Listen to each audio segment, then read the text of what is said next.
Hi, my name is Connor Beach. I'm a technical sales engineer at Activated Research Company. I've had about 5 years of hands-on experience with the GC Polyarc FID. Today I'll be reviewing how the Polyarc has been leveraged to improve analysis of reactions for producing sustainable aviation fuels. Currently, there's a race against the clock for faster analytical capabilities to advance reaction chemistry for sustainable fuels, plastics, and bioproducts. We will discuss how the Polyarc system enables researchers to quantify functionalized organic compounds without calibration. The Polyarc system utilizes a post-GC column two-step microreactor to convert all organic analytes to methane for detection with an FID. This allows for a faster and better understanding of reaction kinetics through a direct measurement of carbon mass balance. Important steps have been already taken to better understand the chemical reaction pathway to create sustainable aviation fuels from volatile fatty acids as a feedstock. The key learning points from this presentation will be looking at what kind of reaction pathways can be used already to produce sustainable aviation fuels from biomass, how the Polyarc system was used and how it works, and finally, how you can improve your understanding of reaction kinetics through a direct carbon detection. The Polyarc system is one of 5 innovations produced by Activated Research Company. There's also a jetonizer, which is one of the easiest and most robust methanizers on the market. It replaces a standard FID jet with a jet packed with reduction catalyst. We also have GC by GC modulation. This uses a quasi-stop flow modulator and allows for easy and affordable installation and implementation of GC by GC. It's important to look at what kind of requirements are needed for sustainable aviation fuels based on fuel composition, fuel handling, and why there's a transition in general to sustainable aviation fuels, or SAFs. Current aviation fuel requirements have a variety of specifications. These include seal swelling capacity of nitrile rings to prevent leaks, high energy density for fuel efficiency when combusted, and handling properties to prevent freezing or instability of the fuel. The figure shows a simplified tank system on an aircraft. And a fun fact that I learned while researching this presentation is that fuel tanks are located within the wings of an aircraft. In order to have a good understanding of what kind of goals are required for looking at the research of reaction pathways, having an understanding of the fuel composition plays an important role. And so in the figure on the right, we look at different fuel compositions based on functional groups. There's alkanes, cycloalkanes, and aromatics. And the bars in green are the best case, which is JP8. And then we go down to the worst case, JP5 in red. And aromatic compounds, they provide needed seal swelling properties along with having high energy densities. Alkane compounds also have needed specific energy and they have low sooting. And low sooting is important because that has a smaller impact on the environment when we're burning these fuels, and alkanes also do have high thermal stability. A lot of the research is looking at replacing aromatic compounds with cycloalkanes because they do provide a lot of the same properties. And so when we're looking at some of these reaction pathways, you'll notice that cycloalkanes are some of the end goals along with alkanes. Another way to look at the aviation fuel composition is looking at specific energy and energy densities for all these different functional groups. You can see in the red, which is JP8 up to JP5, that's kind of the existing operation case, but the Jet A density specs do allow for us to have higher efficiencies by having more monocycloalkanes. You'll see on the left side with the diamonds, which is aromatic compounds, while they do have high energy density, their specific energy is relatively lower than some of these other options. 3.5% of global emissions are accounted for by the aviation industry. So why are we looking at SAFs? Well, the largest emitters in the industry already have existing technology that can readily help reduce carbon emissions. This is a much more difficult goal with flying since batteries do not have energy densities required for long-haul flights. A Boeing 777 wide-body jet, while it's taking off, is generating power levels comparable to a small nuclear reactor. So this figure shows a roadmap in order to get to net zero emissions by 2050. It is expected that the number of people flying will continue to climb, and replacing an entire airline fleet is neither feasible nor environmentally conscious. So by 2050, the majority of carbon emission reduction rises from 100% usage of sustainable aviation fuels. ASTM already does have a list of approved technologies that can be used to blend in sustainable aviation fuels. You'll see that the maximum allowable blends, though, only reach 50% here. So the focus of this presentation is not going to be on these specific reaction pathways, but new reaction pathways with different feedstocks. It is important to note, though, that these technologies are a good step forward and they lay the groundwork to have a higher uptake in the usage of sustainable aviation fuels. And the feedstocks that are being used have a wide diversity, going from plants to waste oils and also different kinds of lignocellulosic material.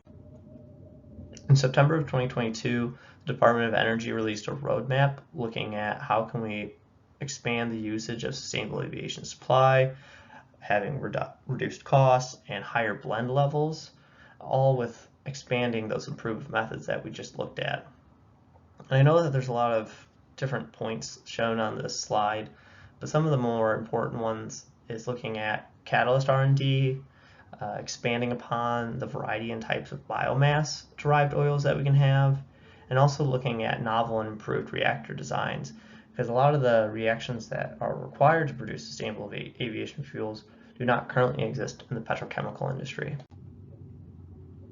Another part that the Department of Energy roadmap looked at was how, when we're doing this conversion technology, the biointermediates that we need have to be compatible with the existing equipment.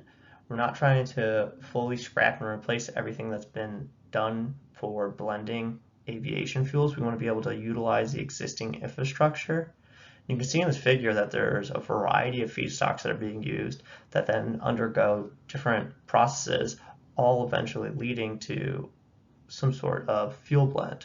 And so there needs to be transportation and storage of these products, and that's why we need to have stable products when we're looking at reactions. And so with the ongoing research and development for R&D, catalysis, and reactor designs, the Polyarc system has been a very valuable tool that removes variability of the analytes and helps streamline some of the processes and workflows for these labs. This slide really does help highlight ARC's expertise. We're looking at producing disruptive technology for analytical equipment that relies on catalysis and flow dynamics.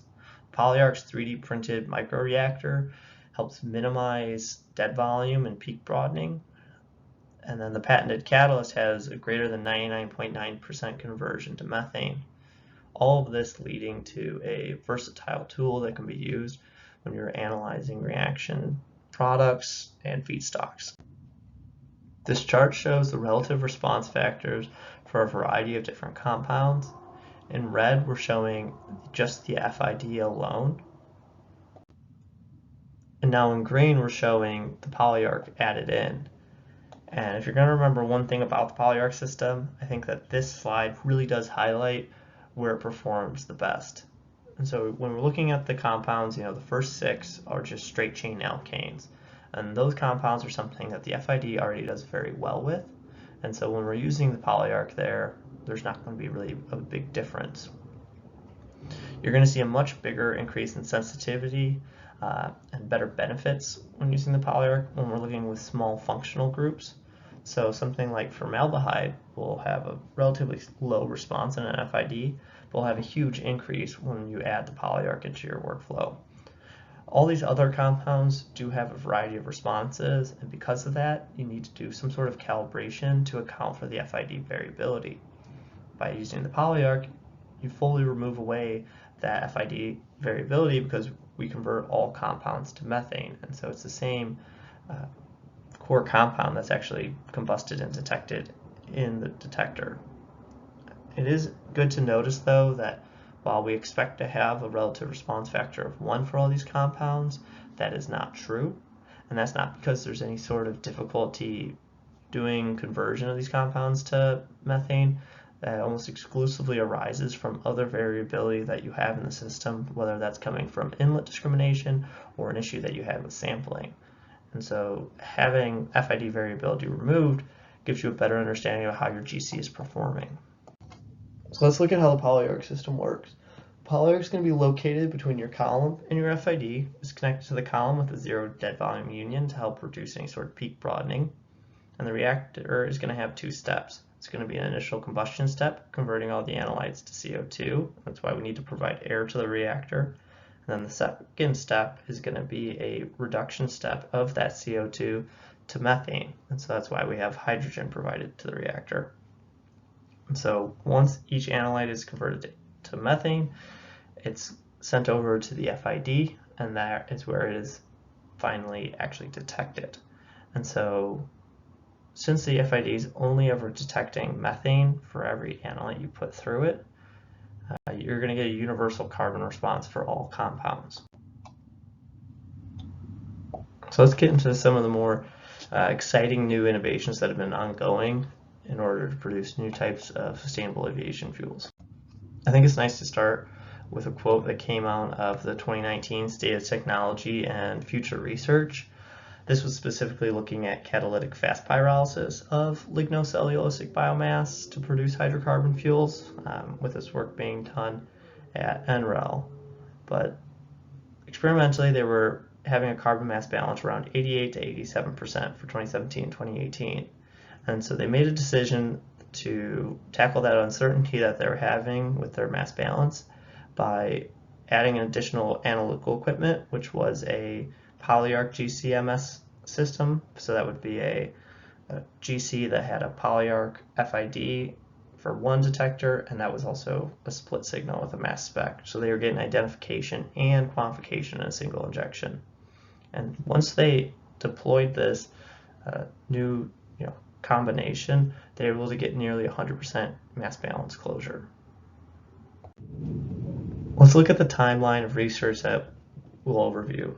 In 2019, there was rapid screening of different reactions looking at field property testing. Next, there had to be a demonstration of reaction feasibility with ketonization steps and hydrodeoxygenation.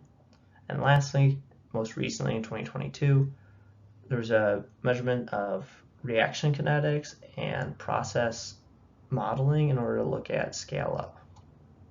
And a lot of this work was completed at NREL, the National Renewable Energy Laboratory, under Derek Varden. Some of the initial work done was looking at a field property first method of screening some of these different reaction pathways.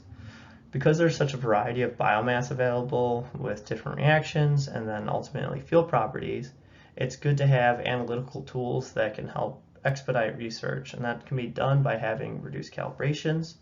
And also sometimes there's not even standards available, especially when we're looking at these kinds of novel reactions with different products and byproducts. This work specifically, they were looking at taking small carboxylic acids, so between C2 and C4, and then trying to produce cycloalkanes. And so they had to do first a ketonization step, then condensation, and lastly hydrodeoxygenation. And so being able to use the Polyarc and convert all of those compounds to methane when you're doing your detection allowed for a less concern that you're going to underrepresent some of these oxygenated species.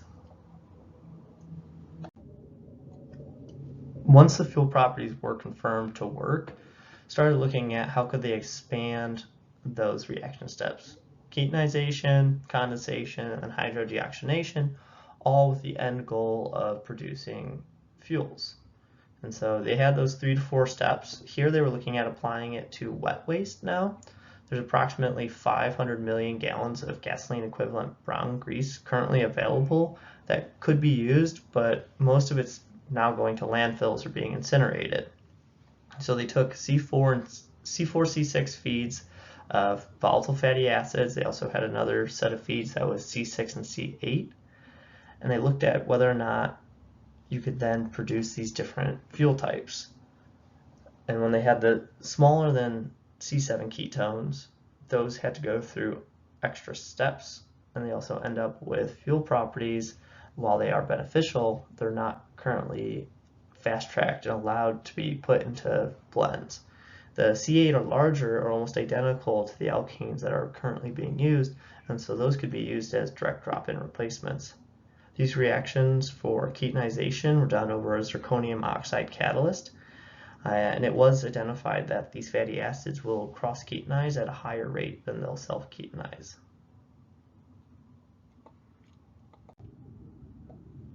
Here's kind of a large figure from the work done looking at those different feeds. The mole fractions of the two different feeds are shown in figures A and D. And so the C8C6 feed is on top and the C4C6 feed is on the bottom. You can see all the different products then that they were producing. There's a lot of different ketones and also other unknowns. And so trying to calibrate and account for all these different products is relatively difficult, especially since the different oxygen to carbon ratios will give you variability in the FID. And this is one of the crucial reasons that they've used the Polyarc, is because it's such a complex system that you can streamline that work and not spend as much time trying to run calibrations. The end conclusion from that viability of volatile fatty acids to sustainable aviation fuels was looking at a techno-economic analysis. And so they needed to see whether or not they could produce aviation fuels with a goal of it being about $2.5 per gallon. And currently, given all the capital intensity costs, it was coming in at about $5.40. And while they did have renewable credits that could provide about $3.7 per gallon to reduce that price, along with accounting for some higher fuel blends, there still needs to be further work to see what kind of capital requirements will be required.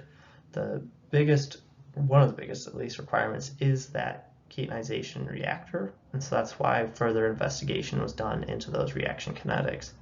Some of the good news though, when they were looking at fuel property testing, was that those C8 or greater ketones that were produced for that fast-tracked ASTM approval, those had a blending limit of about 20%, while those smaller, less than C7 ketones that were condensated and then hydrodeoxygenated and had those addal condensates, those had a 30% blending limit.